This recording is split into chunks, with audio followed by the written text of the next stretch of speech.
I'll start with the same question. People ask, why are you here? But usually when they find out you're from the States, it's, why the hell are you here? So for me personally, I fell in love with the Bulgarian alphabet. When I was still in high school, my high school, for some crazy reason, offered Russian.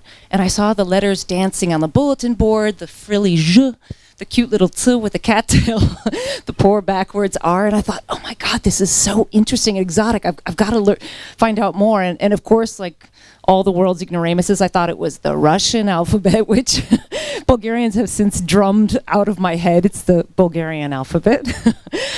So that was my first introduction. But despite my initial confusion, I finally made my way towards Bulgaria. I went to Yale as an undergraduate, and I was all gung-ho to study Russian literature.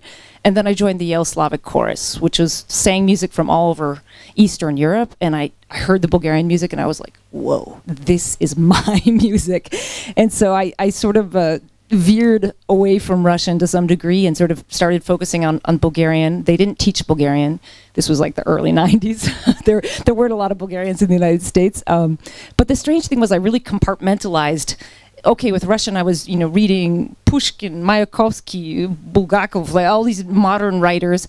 And for me, Bulgarian, the only voice of Bulgaria I wanted to hear was this idyllic, pastoral, the young man going to the well to meet his sweetheart. And so when I finally got a chance to come to Bulgaria in 1995, I came for Koprishtica, there's a big folk festival that happens every 5 years. And unfortunately, this just reinforced my my naivete, because you're in these mountains, there's all these grandmas in their, native costumes, and I thought, oh my God, this is great, So I immediately after I graduated decided I was going to come to Bulgaria on a Fulbright, and I was going to learn Bulgarian and Bulgarian folk singing. And I got to Bulgaria, I got to Sofia in 1996. This is, you guys are too young to remember, but this was Jean Vidunov.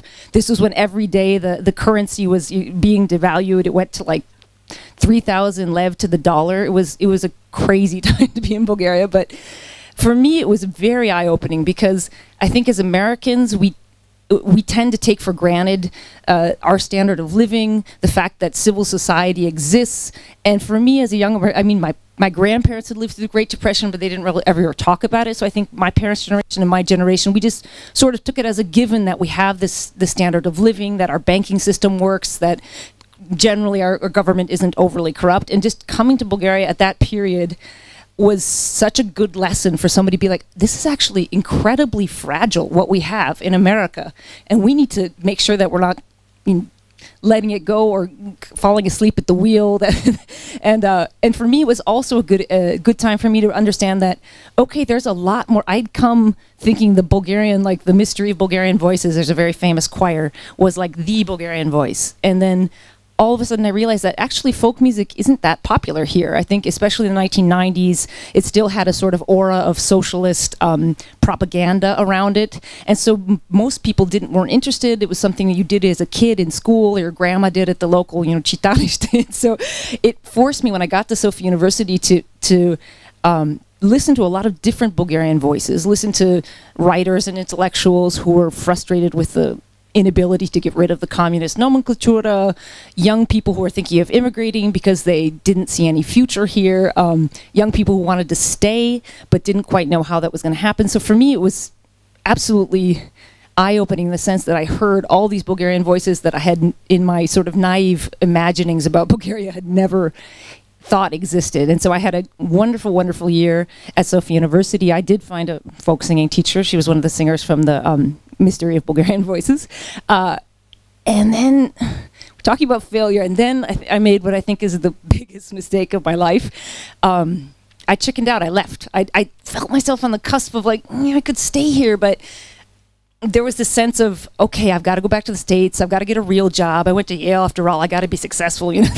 All my friends were already, bankers and consultants and, hedge fund managers. And I thought, well, I better go back and at least go to grad school. That's what the arty people do, right? So I went back to grad school, and I was in LA. And although I met wonderful people and had a lot of great friends and good music in LA. There's a really great Balkan scene in LA. I must admit, I was miserable as most graduate students are, and I kept coming back to Bulgaria every summer. I kept in close contact with my friends that had been in Bulgaria, and in 2004 I was coming back to do dissertation fieldwork, and again, I was in Plovdiv. It was amazing, singing every day, meeting incredible people. And then I was at the same crossroads again. It was, okay, I did my year here. It was incredible.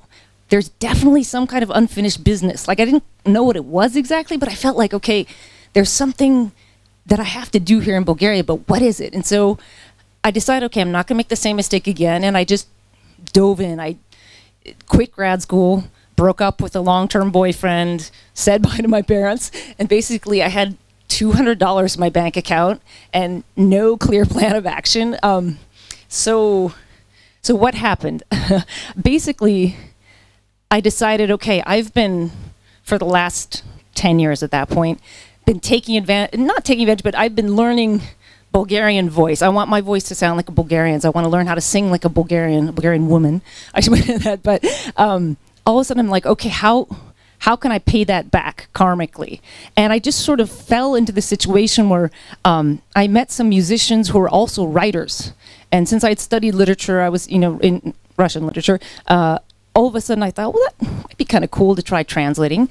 I hadn't been trained as a translator, but there are very good German, French translators out of Bulgarian, but it was just the right place at the right time. There really weren't very many native speakers of English who were willing and able to translate literature. And so I just kind of found myself in this interesting adventure. And sort of, it's first I started out, I did a story for a friend, a poem for an acquaintance, and then I realized, okay, there's this huge need to get these Bulgarian voices out there. We have a contemporary Bulgarian literary scene, but nobody thinks it exists. Like, Bulgaria is like a black hole on the map of literature. We don't have a Nobel laureate.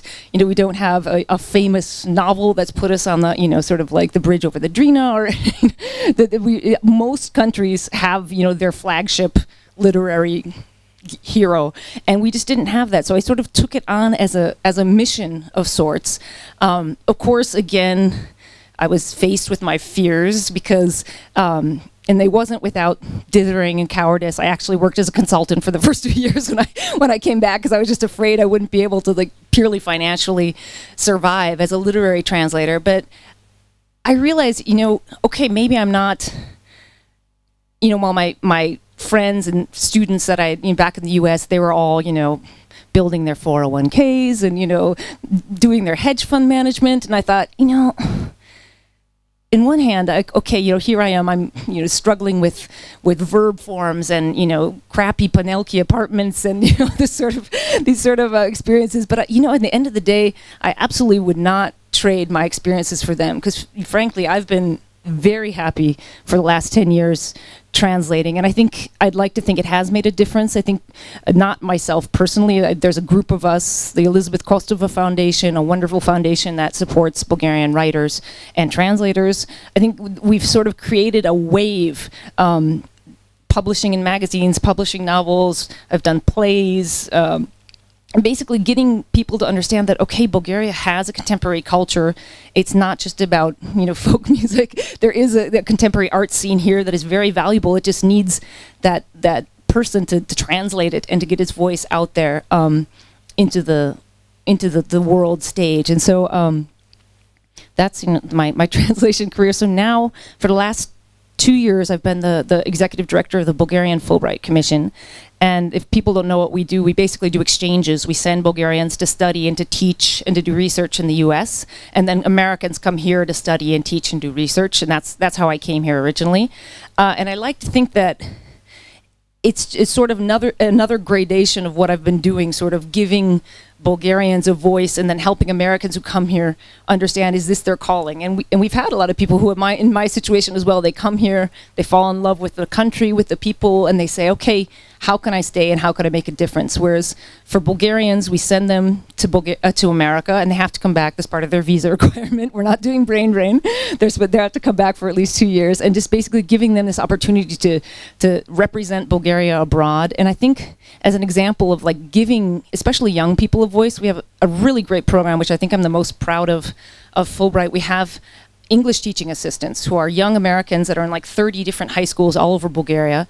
And they started this incredible initiative called the Best Bulgarian English Language Speech and Debate Tournament. And it's become like a phenomenon. It's like a frenzy. There's more than 500 kids have taken part last year and this year.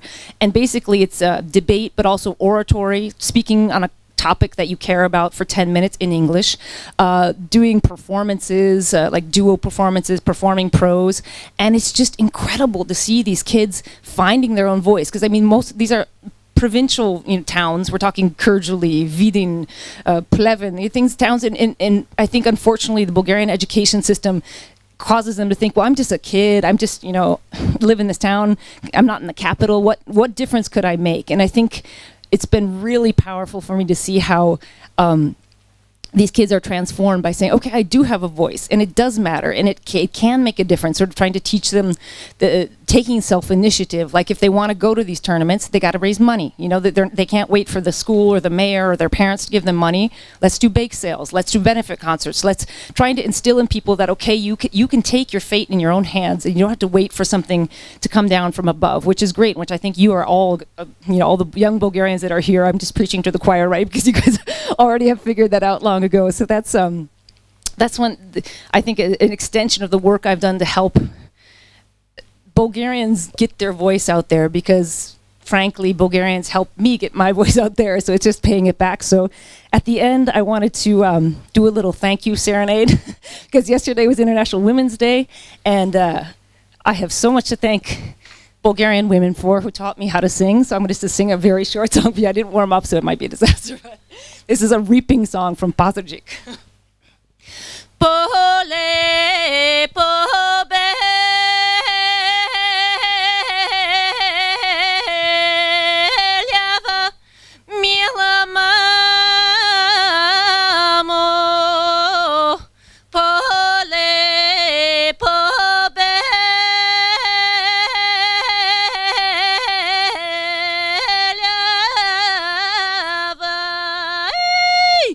Thank you.